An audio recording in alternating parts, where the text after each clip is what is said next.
Here we are at the Cummins Dodge with some major surgery. As you can tell, there's a lot of stuff missing. You got the intake pipe off. It goes right from here down to the intercooler. That's all gone. Throttle linkage is disassembled. And I think we got the fuel filter stuff that needs to still come off underneath there. We got the hose off. The alternator is still here. You just pull this bolt, loosen the one below it, and then tilt it out of the way. Boom, done. Let's see.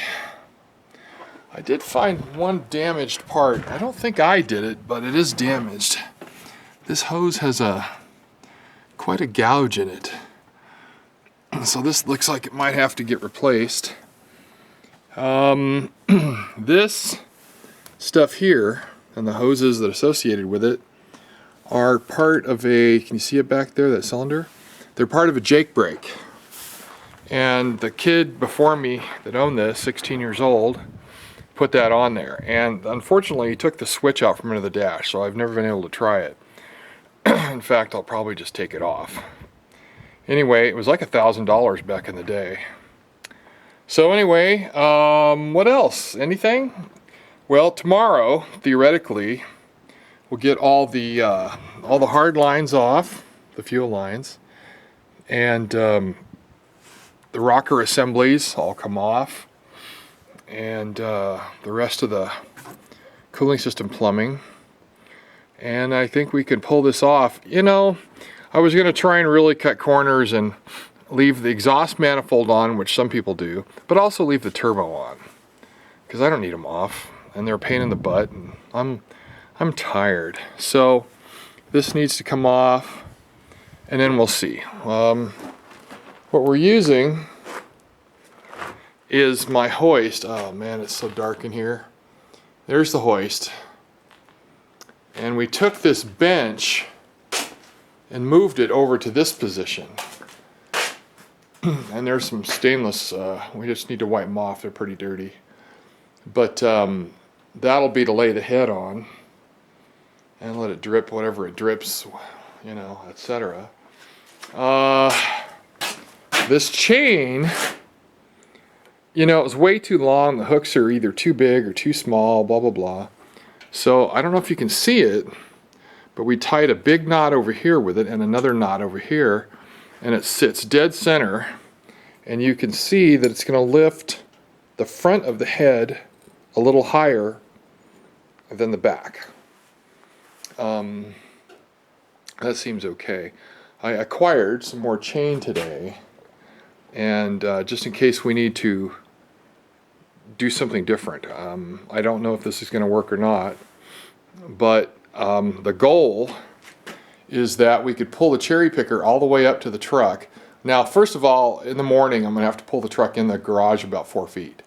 And that way the casters on the front of the cherry picker will slide underneath the truck and stay on the concrete. And then we pull the whole thing back here, rotate it like this, push it forward on the legs on each side of that, and then drop it. It should fit just about where those two pieces of stainless meet. And that'll be the workbench for the short term. I don't know what it's going to need. Hopefully just cleaning and another head gasket. Stashed away behind the power tools up on that top shelf is a head gasket and a gasket kit for doing this. So hopefully it'll get done tomorrow. At least get it off and put it down here. That's what I'm really mostly hoping for. That would be superior. Anyway, so that's where we're at. I'll give you some more footage tomorrow. I hope having this dangling from the hook, that would be superb. And so we're hoping it works out. It's supposed to be not warm, but at least not freezing cold. It was really windy today, and the cold kind of really sucked the life out of us. So we'll see what happens when we get all this done. You have to take the fan belt off, tilt the alternator on the way, and what we did too is you put the bolts back wherever they came out of. You don't pile them in a bucket or anything, unless you're used to doing this. I haven't done it this severely for 10 years. So I don't remember much. I don't remember much anyway. Anyway, there she sits, very disassembled. That little tube you see there is, that's for the pressure gauge on the dash. I monitor the turbo boost pressure. And it's nothing spectacular. It hits about 13 psi at mostly full throttle. And that's it for now. All right, anyway, talk to you tomorrow. One of the funnest parts about this is now the engine won't start because of all the stuff disconnected. So this tractor is going to push this truck into and out of the garage. Yep. So I played with it a little bit today, and that tractor has a lot of torque. It's got 16 forward speeds, and all of them are just granny gear, tree climbing monsters. So that's where it's going. It's going to get shoved in and then carefully brought back out under, let's see, this truck weighs 6,000 and the tractor weighs 3,000. That's a good ratio, don't you think? But it's four-wheel drive and has optional posi if I could just figure out which lever turns on the posi. So anyway, that's what we got going on. It's kind of interesting, but it's what we got. There's just not enough room in the garage for the truck. There's just not enough room. I could barely get a Jeep in here. Getting that massive Dodge in here is just not cool. Anyway, that's it for now. All right, lots more done today. This is day 2. The hardest part was getting off all the fuel lines off the back of the pump, the VE pump. What really works great, I had to remember from 10 years ago when I did this last, was using crow's foot wrenches. I forget what size it was, 5/8 or 11/16 or something like that. And you can loosen 5 of them pretty quick, then you get one set out of the way, the other set comes right out. So anyway, that was a pain in the butt, but I got it. Got the fuel lines here done. There's just two odd things, okay? Two problem children. You see the fuel injection return line here? It goes around the back of the last valve cover, turns straight down, and then there's some kind of a fitting. You can't see it, you can only feel it. So I don't know how the heck that's going to happen.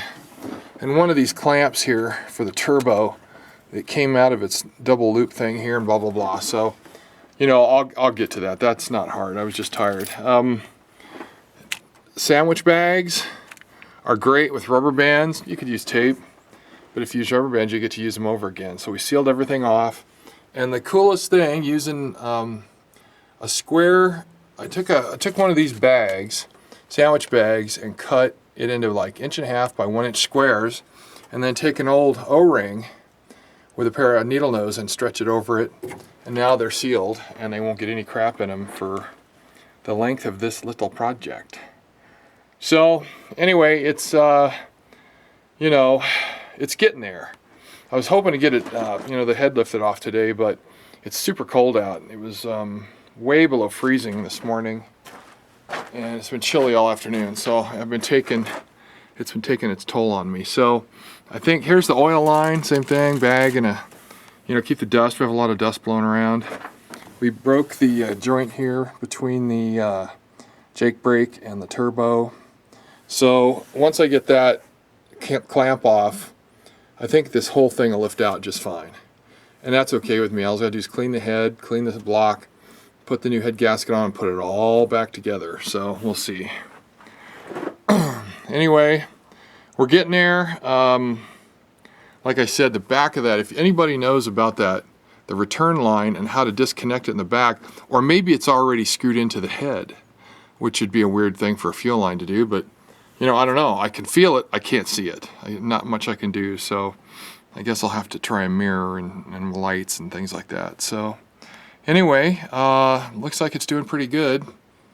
I'm glad to get her as far as we did, and as the head starts to come out, we will we'll be filming that. I found some chain from my girlfriend's estate, so I can, and it's a much shorter piece. So we'll take the turnbuckle, just like that one over there, put it here, and then we can put a much shorter piece of chain in. I think the piece we have is so long that it'll come up and hit the hood, and we won't get the cylinder head out of the engine bay. So it needs to be kind of short. So we'll do that, and then we'll yank this bad boy out. Shouldn't be too bad. Lifting a head with a engine hoist is super easy. I've pulled a lot of heads by hand, but never a Cummins diesel head. This thing weighs a ton, and then of course all the hardware still attached to it. I did spray everything several days in a row in case I had to take it off, but you know, I'm going to try and not do that.